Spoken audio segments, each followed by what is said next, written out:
agradeço, meu Senhor, te agradeço, meu Senhor, te agradeço por me libertar e salvar, por ter morrido em meu lugar, te agradeço, Jesus, te agradeço, eu te agradeço, te agradeço por tudo que tens feito, por tudo que vais fazer, por tuas promessas e tudo que és. Eu quero te agradecer com todo o meu ser. Te agradeço, meu Senhor, te agradeço, meu Senhor, te agradeço por me libertar e salvar, por ter morrido em meu lugar, te agradeço, Jesus, te agradeço, eu te agradeço, te agradeço, te agradeço, meu Senhor, te agradeço, meu Senhor, te agradeço por me libertar e salvar, por ter morrido em meu lugar, te agradeço, Jesus, te agradeço, eu te agradeço, te agradeço,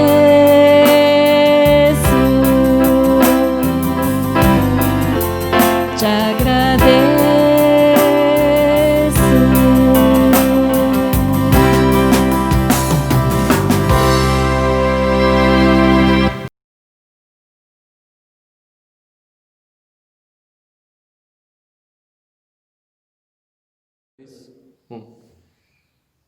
Boa noite a todos, estamos iniciando mais uma vez o nosso culto, ainda estamos com o nosso culto online. Convido você para abrir a sua Bíblia aí, onde você está, na sua casa, onde você estiver nos acompanhando neste momento. Abra sua Bíblia no Salmo 116, eu quero pensar com os irmãos e as irmãs e aqueles que nos ouvem e nos assistem neste momento. Eu gostaria de pensar um pouco neste salmo, Salmo 116, ele é um salmo com 19 versos, mas com uma divisão bastante importante e que nos ajuda muito a entender um salmo de ação de graças. É um cântico, é uma poesia de ação de graças ao nosso Deus. Agora que você provavelmente já está com a sua Bíblia aberta ou acompanhando no celular, por gentileza vamos à leitura do salmo, Salmo 116, a partir do verso 1, assim vamos prosseguir com a leitura. Amo o Senhor porque Ele ouve a minha voz e as minhas súplicas, porque inclinou para mim os seus ouvidos. Invocá-lo-ei enquanto eu viver. Laços de morte me cercaram e angústias do inferno se apoderaram de mim. Caí em tribulação e tristeza. Então invoquei o nome do Senhor. Ó Senhor, livra-me a alma. Compassivo e justo é o Senhor. O nosso Deus é misericordioso, o Senhor vela pelos simples. Achava-me prostrado e Ele me salvou. Volta minha alma ao teu sossego, pois o Senhor tem sido generoso para contigo. Pois livraste da morte a minha alma, das lágrimas os meus olhos, da queda os meus pés. Andarei na presença do Senhor na terra dos viventes. Eu criei ainda que disse este sobremodo aflito, eu disse na minha perturbação, todo homem é mentiroso. Que darei ao Senhor por todos os seus benefícios para comigo? Tomarei o cálice da salvação e invocarei o nome do Senhor. Cumprirei os meus votos ao Senhor, na presença de todo o seu povo. Preciosa aos olhos do Senhor e a morte dos seus santos. Senhor, deveras sou teu servo, filho da tua serva. Quebraste as minhas cadeias. Oferecer-te-ei sacrifícios de ações de graças e invocarei o nome do Senhor.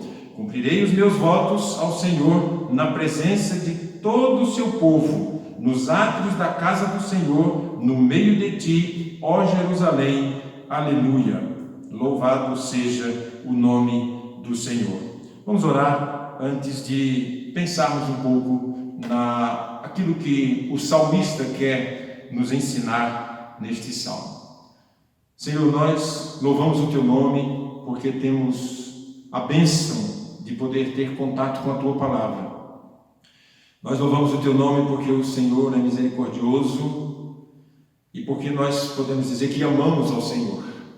Mas, ó Deus, o nosso amor pelo Senhor, ele é fruto de um sentimento de amor que o Senhor tem por nós em primeiro lugar. O Senhor nos amou primeiro e por isso, Pai, nós podemos dizer que amamos o Senhor. O nosso amor é pequeno em relação ao amor do Senhor para conosco. E diante deste salmo nós queremos pedir que o Senhor nos ajude, nos auxilie e aceite, ó Deus, a nossa adoração. A leitura do salmo já é um cântico de louvor e de adoração e de ação de graças ao Senhor, pelo teu amor, pela tua misericórdia, pela tua bondade, pelo teu socorro, e que nos leva a pensar como retribuir tão grande amor para conosco. O amor que deu o seu Filho na cruz para nos salvar e para livrar-nos da perdição, da maldição e da escravidão do pecado. E nos comprou com seu sangue. Por isso, Deus, o nosso amor não tem condições de retribuir este amor tão grande que o Senhor teve por nós. Mas nós te louvamos e pedimos que o Senhor nos abençoe. Mesmo em face dos dias que estamos vivendo, Deus, eu peço que o Senhor tenha misericórdia de nós, do seu povo, da sua igreja, que ainda é impossibilitada de se reunir fisicamente, mas espiritualmente. Os irmãos têm orado por este momento, os irmãos têm orado pela igreja, os irmãos têm orado pelo pastor, os irmãos têm orado pela falta e ausência de comunhão física que estamos tendo, e nós imploramos ao Senhor, tenha misericórdia de nós, e que o Senhor possa encaminhar para o povo, para a nossa nação, para o mundo, uma saída que nós não sabemos qual é, mas o Senhor sabe. Porque o Senhor é soberano sobre toda a terra, sobre todas as nações e sobre tudo que existe. É o Senhor nosso Deus a quem nós clamamos. Abençoa-nos, ó Deus, na meditação da Tua palavra. E nós te agradecemos em nome de Jesus. Amém. Embora a gente tenha neste salmo algumas declarações muito fortes a respeito do amor de Deus, e o salmo começa com a palavra amo ao Senhor e termina com a palavra louvado seja o Senhor, aleluia, louvado seja o Senhor. Então, nesse bloco de 19 versos, nós temos uma divisão, e esta divisão está no verso 1, quando ele diz, amo ao Senhor, no verso 2, quando ele diz, invocarei ao Senhor, e no verso 9, quando ele vai reafirmar, dizendo, andarei na presença do Senhor na terra dos viventes. Então, amarei ao Senhor, invocarei ao Senhor, eu vou buscar o Senhor em oração e eu vou andar com o Senhor, eu andarei na presença do Senhor. Então, no primeiro momento eu quero pensar sobre o amor de Deus.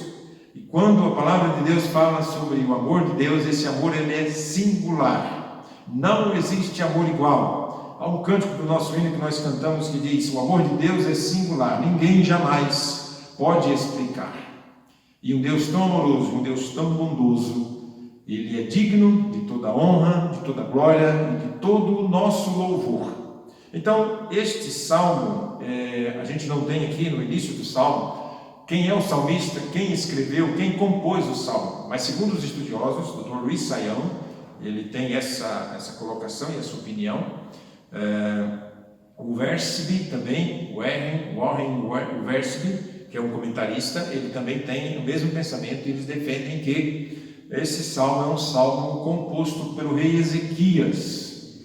E o rei Ezequias viveu um momento muito difícil na sua vida, em que ele recebe a visita de profeta Amós, e ele vai dizer o seguinte, de Isaías, filho de Amós, né?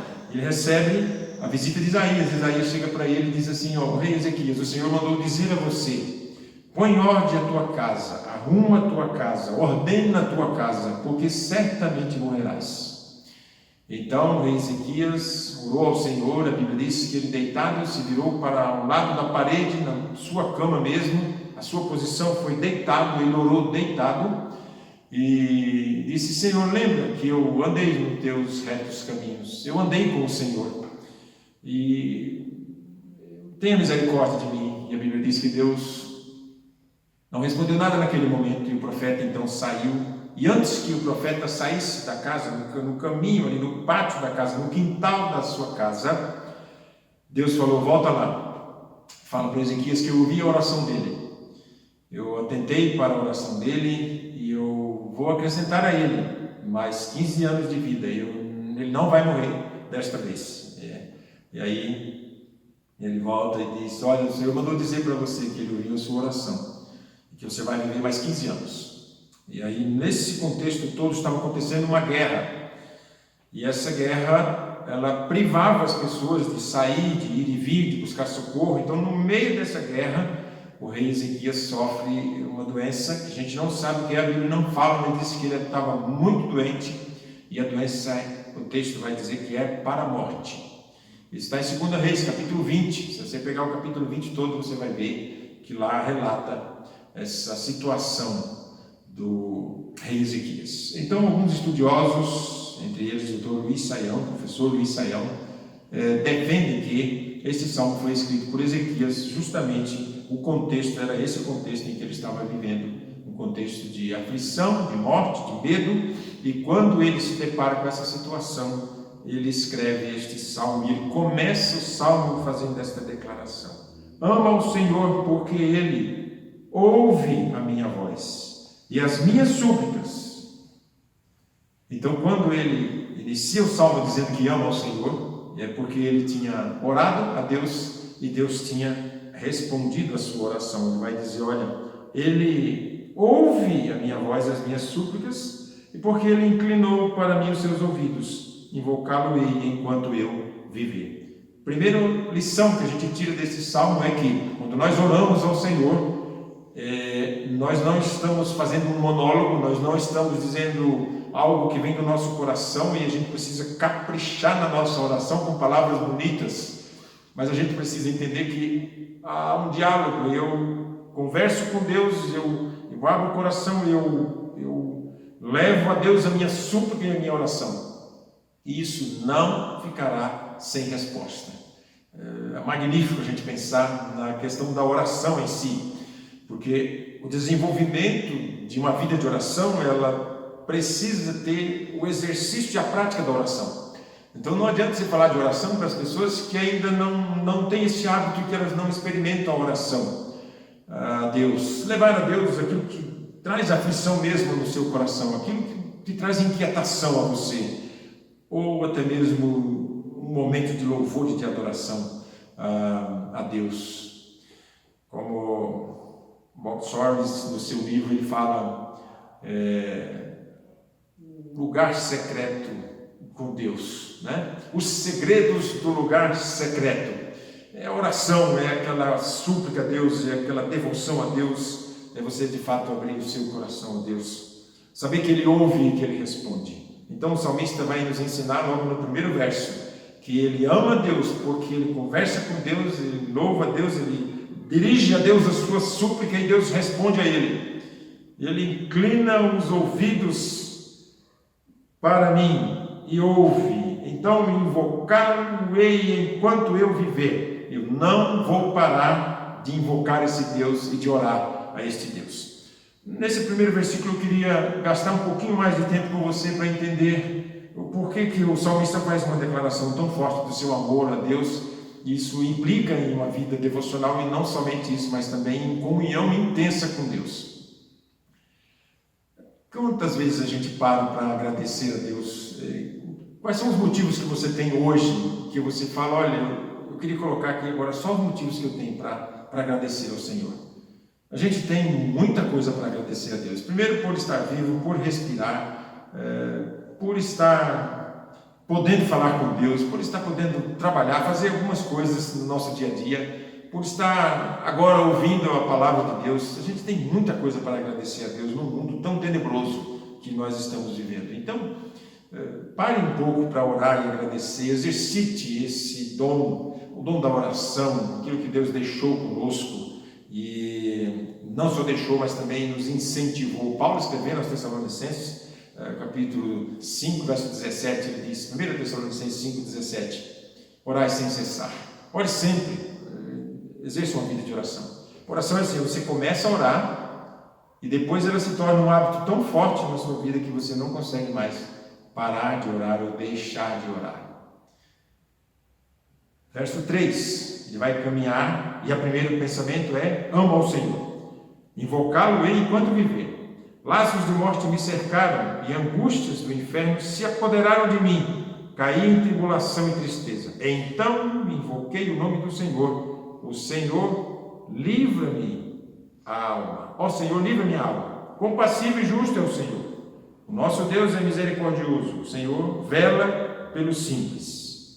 Achava-me prostrado e Ele me salvou. Volta, minha alma, ao teu sossego, pois o Senhor tem sido generoso para contigo. Então, aqui ele começa a enaltecer a Deus e ele começa a falar consigo mesmo, como se ele estivesse falando para ele mesmo, ó minha alma, acalma-te, tenha calma. É como se a gente falasse para a gente mesmo, na oração, no meio da oração, tenha calma, fique calma, ó minha alma, porque o Senhor vai trazer o livramento. Acalma-te. É como se a gente olhasse para dentro de nós e no meio da oração, além de invocar o Senhor, além de fazer uma declaração de amor, que é o início do salmo, o salmista vai conversar com ele mesmo e com a sua própria alma. Olha, não tenha medo, fique calmo, sossegue, ó minha alma, porque o Senhor vela por nós, o Senhor cuida de nós. Capítulo 10 de Mateus, verso 28, a palavra de Deus vai nos dizer que, verso 30, até os cabelos da vossa cabeça estão todos contados. Jesus falando para os seus discípulos, para que eles não ficassem preocupados, porque eles estavam debaixo do cuidado de Deus, e até os cabelos da nossa cabeça são contados. Deus sabe de tudo, nada foge aos olhos do Senhor, não existe uma novidade que a gente ainda vai orar para Deus, como se Deus ainda não soubesse o que está acontecendo. A oração revela que nós temos comunhão com Deus e esperamos que Ele nos ouça. E porque Ele nos ouve, nós somos estimulados pela palavra e até mesmo pelo próprio Senhor. Orai sem cessar. E Jesus falou para os discípulos, orai e vigiai o tempo todo. Não baixe a guarda no sentido de oração e de devoção com o Senhor. Mantenha isso vivo no seu coração, mesmo diante das tribulações. Ezequias estava à beira da morte, Ezequias estava sentindo que a morte estava próximo dele. E ainda mais o Senhor mandou um profeta dizer a ele, Amós, Isaías, fala lá e fala para ele que ele vai morrer. Imagine você estar na sua casa, em comunhão com Deus, orando a Deus, e Deus mandar um profeta e dizer, olha, você vai morrer, viu? Essa doença sua aí é para a morte.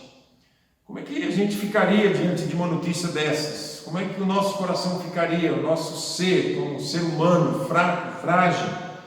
Como a gente ficaria? Provavelmente a gente ficaria talvez igual a Ezequias ou pior. A Bíblia diz que Ezequias se virou para o canto da parede, orou e chorou diante de Deus profundamente. A gente não sabe o que ele passou pelo coração dele, a gente não sabe o que ele passou pela mente de Ezequias, mas é fácil a gente pensar e analisar se a gente se colocar no lugar do rei. Como a gente reagiria a isso? Eu vi um pregador uma vez dizer, olha, se Deus dissesse para a gente assim, olha, você faça o que você quiser da sua vida. Quando você tiver 80 anos de idade, eu vou chamar você para a glória. Ou vai cessar a sua vida, você vai morrer com 80 anos. Como que você acha que a gente ia reagir a essa notícia? A gente ia aproveitar ao máximo a nossa vida e às vezes quando estiver chegando bem pertinho dos 80, uns 2 dias antes ou 3, olha, agora eu vou fazer uma devoção ao Senhor, vou santificar minha vida, vou buscar a Deus de tal forma, vou fazer declarações de amor muito forte ao Senhor, porque está chegando aí a hora de partir deste mundo, então eu quero realmente estar em plena comunhão com Deus. Como nós não sabemos disso, e Deus não revela isso a nós, é incerto o dia da nossa partida, a ideia que o salmista nos traz é: amo ao Senhor, invocarei o nome do Senhor porque Ele ouve a minha oração, é orar mais e ter mais comunhão com esse Deus, e dizer à minha alma: aquieta-te, acalma-te, ó alma, sossega, porque Deus vela por ti. E o Senhor Jesus falou para os discípulos: olha, até os cabelos da vossa cabeça, eles são contados. Viva o dia de hoje, basta cada dia o seu mal, deixa o dia de amanhã e o Senhor cuidará dele, porque o Senhor cuida de nós. Verso 8: pois levaste da morte a minha alma, das lágrimas dos meus olhos e da queda dos meus pés. Andarei na presença do Senhor, na terra dos viventes. O verso 9 é mais uma declaração que o salmista faz. A primeira é: amo ao Senhor. A segunda: invocarei o nome do Senhor, porque Ele me ouve. A terceira: andarei na presença do Senhor, na presença do Senhor, no meio dos viventes. O que significa isso? Comunhão com Deus no nosso dia a dia, com quem nós convivemos, e os nossos erros e os nossos acertos. O que é que nós fazemos com os nossos erros? A questão não é que a gente não erre e que a gente não peque. A questão é o que nós fazemos com eles. Como é que nós agimos diante do erro e diante do pecado, uma vez que nós somos salvos pelo Senhor.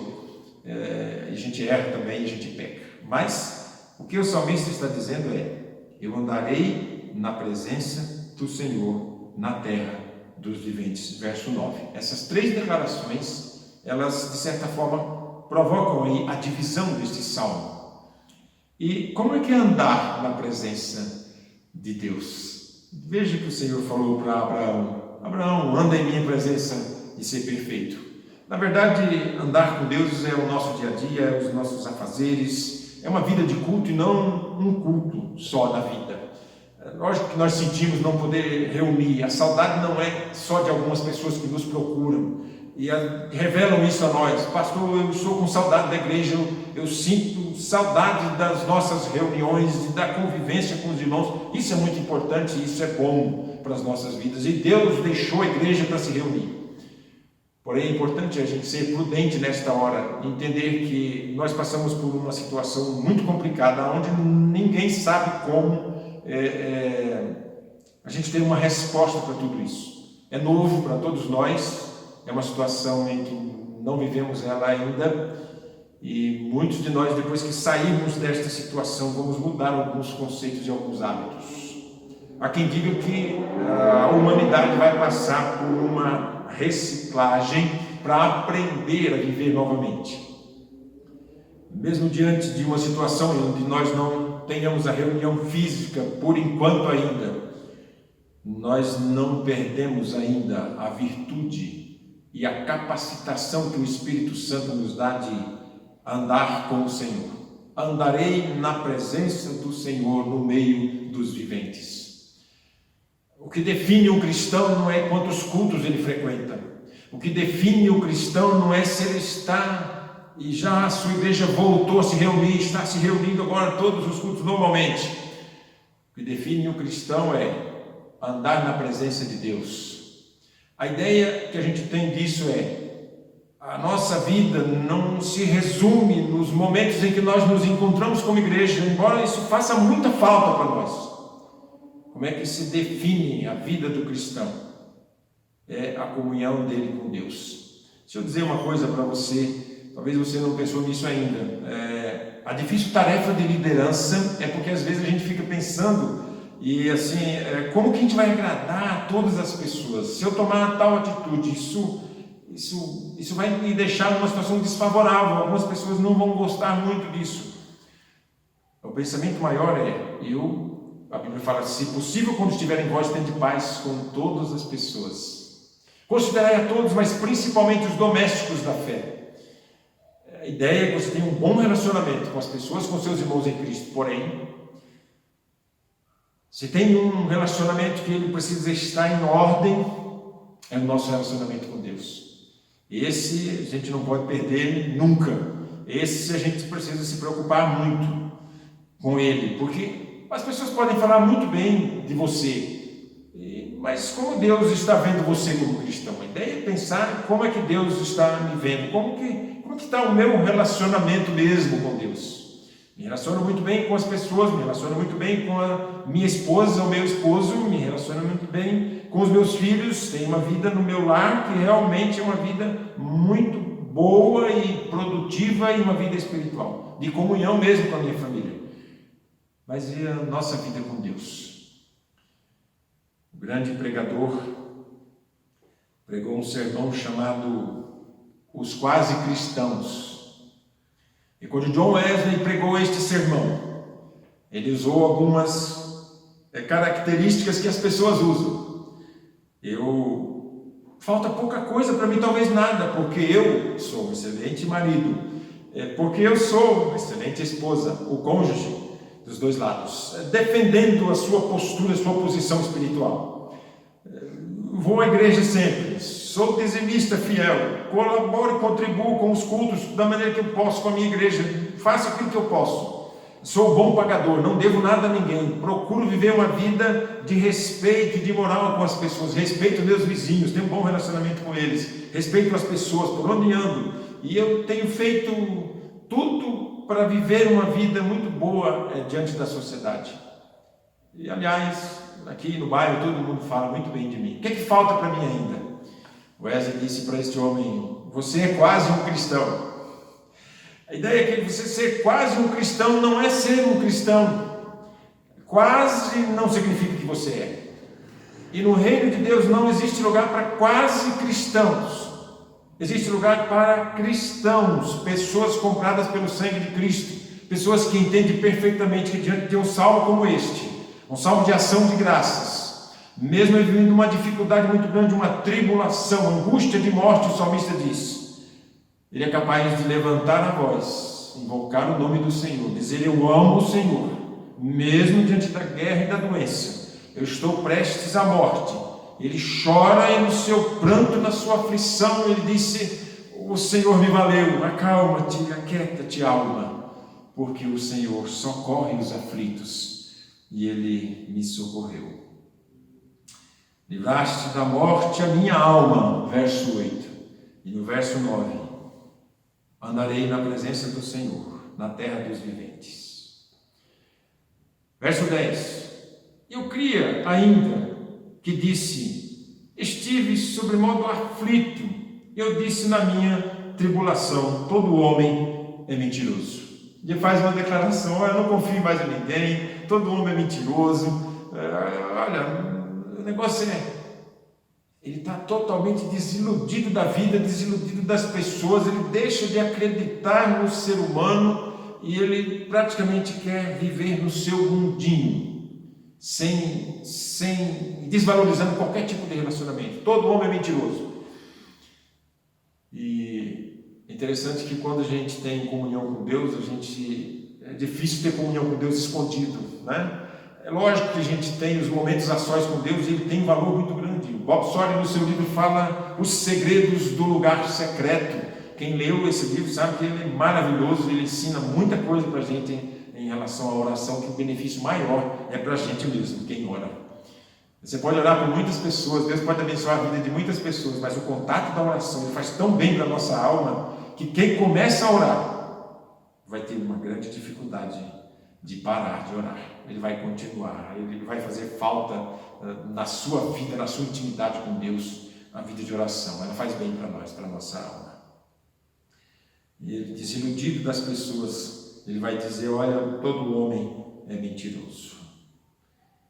E no verso 12, ele fica deslumbrado com as bênçãos de Deus, com a comunhão com Deus, com o amor de Deus, com o fato de Deus ouvir e responder a sua oração, e invocar a Deus e ter a resposta de oração. Há um outro livro que diz assim, quando Deus responde não, bem fininho, bem pequenininho. Ele fala que Deus tem várias maneiras de responder na nossa oração. Responde sim, não ou espera. Mas a gente está acostumado a viver uma vida em que as pessoas dizem, Deus sempre responde sim, tudo vai dar certo na nossa vida, e quando a gente vive um caos, como viveu o profeta, o rei Ezequias aqui, ele não é capaz de levantar a voz para uma adoração. Mas estou decepcionado com Deus, porque as coisas não estão dando tão certo assim como eu imaginava. E ele vai no meio da aflição, da dor. Ele diz, a morte me rondou, a morte rondou o meu lar, a morte rondou a minha vida. Mas mesmo assim, eu não estou acreditando mais nem nas pessoas. Todo homem é mentiroso, eu não acredito mais. Mas quando ele chega no verso 12, ele fala, olha, eu preciso ser grato a esse Deus, eu preciso retribuir isso a Deus. E aí ele vai dizer no verso 12, a declaração maravilhosa, que darei ao Senhor por todos os seus benefícios para comigo. Que darei eu ao Senhor? O que eu entrego a Deus? O que eu levo? Senhor, agora nem na igreja a gente está podendo ir, a gente não está podendo nem reunir, nem dentro dos irmãos eu posso declarar minha adoração ao Senhor. Que darei eu ao Senhor? Se agora eu tenho que fazer isso na minha casa, e aí não está tendo as reuniões e a comunhão com os irmãos, o que darei eu ao Senhor? O que eu posso dar ao Senhor? Entregar, já que tudo é dele, pertence a ele. Salmo 24 diz que do Senhor é a terra e tudo que nela existe. Então a gente sabe que até a nossa vida é do Senhor. A gente acha que ela é nossa, mas na verdade ela não é. Que darei eu ao Senhor? Por todos os seus benefícios para comigo. Tomarei o cálice da salvação e invocarei o nome do Senhor mais uma vez. Esse cálice da salvação que ele está querendo dizer é que ele está se lembrando lá de trás, quando o povo foi liberto do Egito. Então o cálice da salvação ali significa, o cálice da salvação é você beber este vinho que representava a saída do povo do Egito diante de tamanha submissão ao faraó, a escravidão do Egito. Então, quando no Antigo Testamento ele falava de salvação, ele estava falando da realidade que ele tinha vivido. Ou o salmista está lembrando do perigo que ele viveu de morrer, e Deus enviou lá o profeta Isaías para dizer a ele, olha, você vai viver mais 15 dias. E a salvação foi na morte física. Embora a gente possa pensar também no cálice da salvação, que é o sangue de Cristo derramado na cruz do Calvário pela nossa salvação, e que nós celebramos na ceia do Senhor, esse ato de amor, bondade, misericórdia de Deus para conosco, nos comprando com seu sangue. Ele diz que beberei o cálice da salvação, ou seja, vou degustar esta alegria de poder desfrutar da salvação que o Senhor me deu. Invocarei o nome do Senhor. Cumprirei os meus votos ao Senhor, na presença de todo o seu povo, preciosos aos olhos do Senhor e a morte dos seus santos. Esse cumprir os meus votos é você fazer votos a Deus e pagar. No Antigo Testamento eles tinham o costume de fazer isso, isso é um hábito, isso não impede a gente de fazer também hoje. Cada um tem sua liberdade de fazer votos ao Senhor e pagar aquilo que você votou e deseja fazer no seu coração. Isso é bem tranquilo e isso não vai computar pontos na sua salvação, mas é uma questão de comunhão com Deus e de vida na presença de Deus. Andarei na presença de Deus. A intimidade com Deus leva você, às vezes, até fazer votos a Deus. E se fizer, a Bíblia diz, pague os votos que você fizer. Você não é obrigado a fazer votos não, mas faça um voto ao Senhor e pague ele. Isso é bom para você, isso é bom para a sua vida espiritual. Isso, de certa forma, faz com que a comunhão fique mais saudável da nossa parte para com Deus. De cumprir aquilo que nós prometemos, ser verdadeiro nas nossas colocações e naquilo que nós prometemos para o Senhor. Cumprirei meus votos ao Senhor na presença de todo o seu povo. Preciosa aos olhos do Senhor é a morte dos seus santos. Esse verso 15, quando ele fala preciosa é a morte do Senhor, Parece que Deus tem assim um prazer em ver os seus filhos morrerem, passarem dessa vida para outra. O salmista não quer dizer isso, ele quer dizer que tem valor muito grande a morte dos seus santos, a morte, o cessar da vida aqui na terra, tem um valor, é precioso para Deus, porque Deus comprou com seu sangue, pertence a Ele, essa passagem é importante. Aquilo que Estevão percebe quando ele está olhando para o céu, ele disse: o anjo estava lá me esperando, vejo os céus abertos e o anjo do Senhor me esperando. Ele tinha a visão de que as pessoas, o reino celestial, a esfera celestial estava aguardando a sua presença na entrada de Deus. Ele disse: vejo o céu aberto e os anjos me esperando. Eu estou chegando lá e eu já estou vendo o cenário que me aguarda. É justamente isso que Estevão declarou. Paulo, em Filipenses, capítulo 1, verso 21, ele disse assim: porque para mim o viver é Cristo e o morrer é lucro, é ganho. Então a morte, a passagem desta vida para a próxima vida, ela nos traz tristezas profundas no nosso coração, porque nós perdemos o convívio com esse ente querido que vive conosco. Isso marca a nossa vida na relação de saudade e sentimento que vamos ter desta pessoa. A morte, ela machuca o nosso coração, ela é violenta conosco no sentido humanamente falando. Mas nós não podemos dizer que a vida terminou ali, porque a Bíblia nos enche de esperança após a morte física, o nosso corpo físico, a nossa alma, o nosso espírito, o conjunto do nosso corpo, que é todo, é indivisível. Essa separação, ela tem muitas esperanças na Bíblia, enche o nosso coração de esperança em relação ao mundo espiritual e aquilo que nós desconhecemos e que não é desvendado a nós. Por isso que esse verso 15 tem um sentido muito profundo. Preciosos aos olhos do Senhor é a morte dos seus santos. Significa que tem muito valor, e essa passagem, ela é aguardada por Deus, e ela tem um sentido muito especial, não só da tristeza que nos causa, e nós às vezes nos limitamos apenas à tristeza de perder pessoas que nós tanto amamos e convivemos, e esquecemos de pensar na esperança e o quanto isso aqui é precioso para Deus, porque Ele nos comprou. E a palavra morte aqui, em algumas traduções, parece que na King James, se não me engano, ela traz vida. Preciosa aos olhos do Senhor é a vida dos seus santos. Ou seja, porque quando a gente deixa de existir no corpo físico aqui na terra, nós partimos para a vida eterna em Cristo Jesus. A Bíblia diz: aquele que deixou o pai, mulher, filho, até a própria vida por amor a mim, não deixou de ganhar 100 vezes mais nesta vida, e na idade vindoura a vida eterna. Ou seja, quando ele passar desta vida aqui, já vai ganhar muita coisa, porque vai viver na presença de Deus, porque vai amar a Deus e vai declarar isso em culto, em ação de graças, porque vai invocar o Senhor e vai ter resposta, e porque vai andar na presença de Deus e ter comunhão com este Deus, na presença de Deus no meio dos viventes. Vai ser testemunha do que Deus fez, do que Deus está fazendo, do que Deus ainda vai fazer na sua vida. E vai evangelizar através da sua vida em relação às pessoas. Não vai se limitar apenas à volta dos cultos, mas vai, de certa forma, entender que no meio de toda essa tribulação que nós estamos vivendo, cessou um costume que temos de estar junto em comunhão, mas não cessou a nossa comunhão com Deus.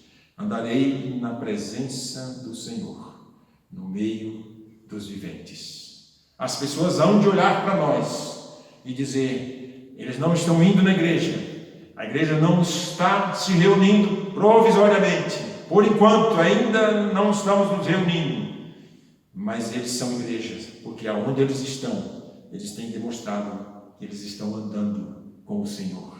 Andarei com o Senhor, na presença do Senhor, no meio dos viventes. Que darei eu ao Senhor por esta comunhão? E entendendo que preciosa aos olhos do Senhor é a morte dos seus santos. Senhor, deveras eu sou teu servo, filho da tua serva, quebraste as minhas cadeias. Oferecer-te-ei sacrifícios de ação de graças e invocarei o nome do Senhor. Cumprirei os meus votos ao Senhor novamente.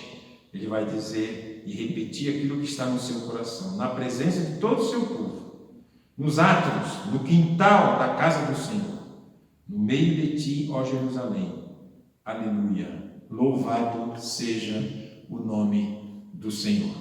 As lições para nós.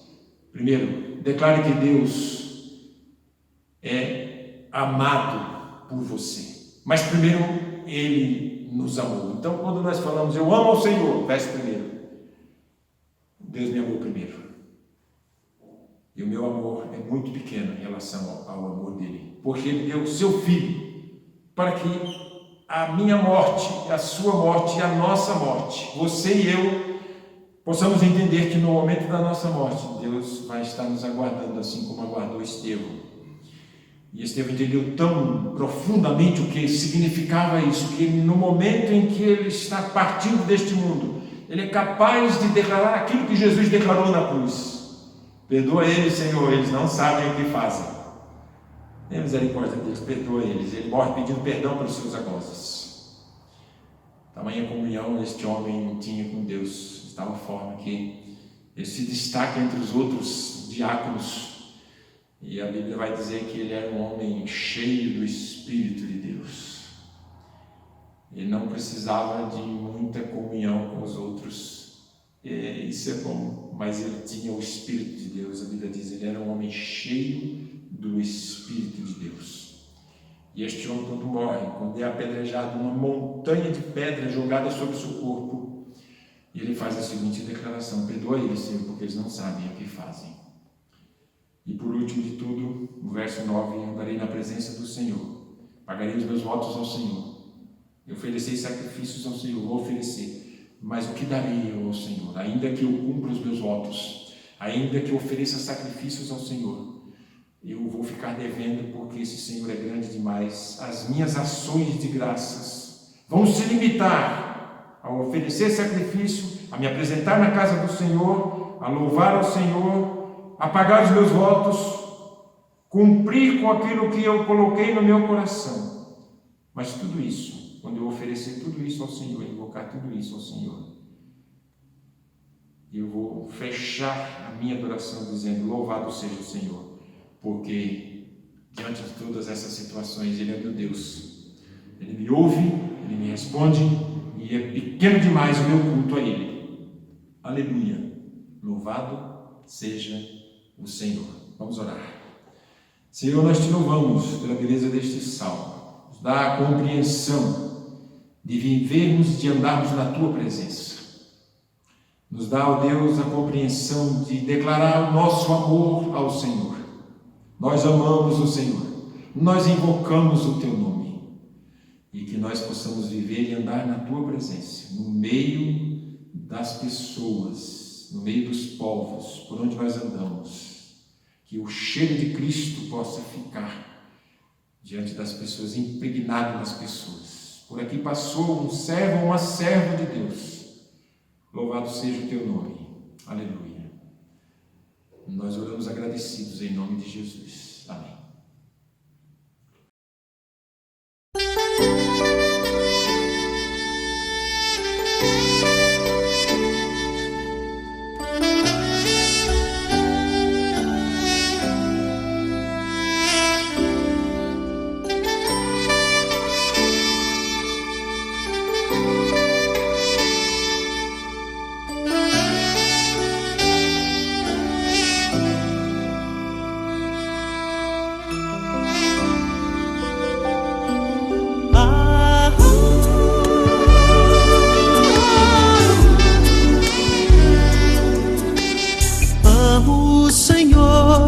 Ele ouviu a minha voz e o meu clamor, porque Ele inclinou os seus ouvidos para mim. Eu invocarei enquanto viver.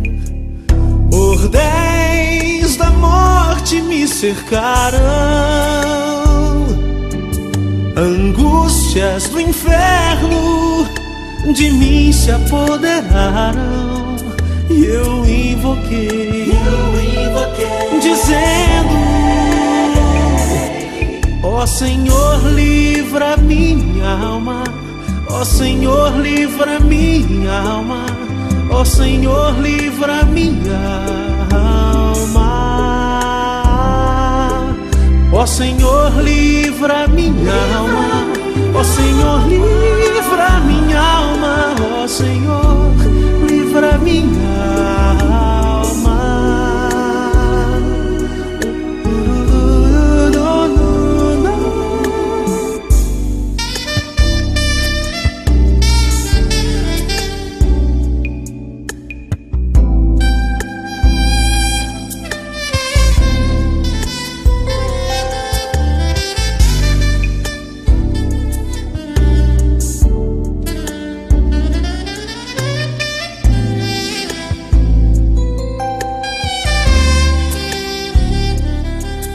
Cordéis da morte me cercaram, angústias do inferno de mim se apoderaram. Eu invoquei, dizendo: ó Senhor, livra minha alma, ó Senhor, livra minha alma, ó Senhor, livra minha alma, ó Senhor, livra minha alma, ó Senhor, livra minha alma, ó Senhor, livra minha alma.